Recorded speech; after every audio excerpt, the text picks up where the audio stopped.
Good evening. I want to thank EIF for all their work and Commissioner Kroes for her ongoing and unstoppable ambition on the digital agenda.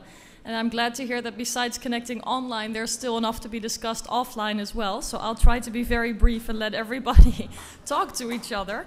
But I just wanted to reflect very briefly on the past year, because this is already the next Digital Agenda Assembly, and it's been a year where Europe has been forced to be relatively inward focused. We've been facing a crisis, and that's preoccupying us, and the frame of the discussions is a lot about jobs and growth and completing Europe's digital single market, and I think that's all very important.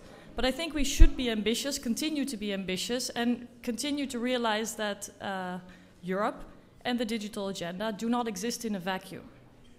And this also goes for the international context, the global context. I've heard Malcolm talk about trust. This is important in Europe, but it's certainly important in the rest of the world as well. And we all look at the digital agenda from our own perspective, our own context. And I work on the EU's foreign policy, the EU as a leader in today's world, and on international trade. And if we look at the last year through that lens, we see that in Iran, the continuation of the building of a halal internet, or rather an intranet, has taken on ever further forms. Iranians without creativity and innovative skills are effectively disconnected from the World Wide Web. Similarly, in China, mass censorship is taking on serious forms, not only banning Chinese citizens from the World Wide Web, but also banning our businesses to fully grow in such a high potential growth market.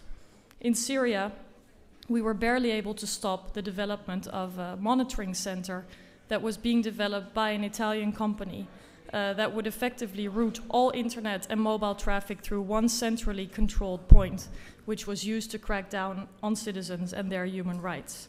And at the same time, there are countries that didn't exist a year ago, like South Sudan, where already, before the first blogger has written its blog or has been able to find another innovative tool, there's already a system of control and monitoring in place in that new country.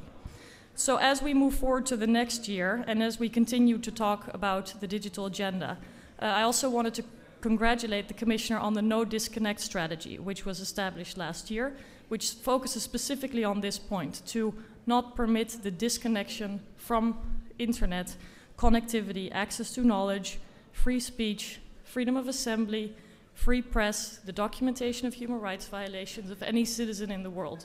And from my perspective on the digital agenda, that is one of the great successes, and I hope that we will continue to also look at Europe as a global leader, including in terms of the digital agenda, even though we have a lot to do at home. We don't exist in a vacuum, and if we do well, I think we can create a win-win, and I look forward to continuing to work on that. So have a wonderful evening and Digital Agenda Assembly.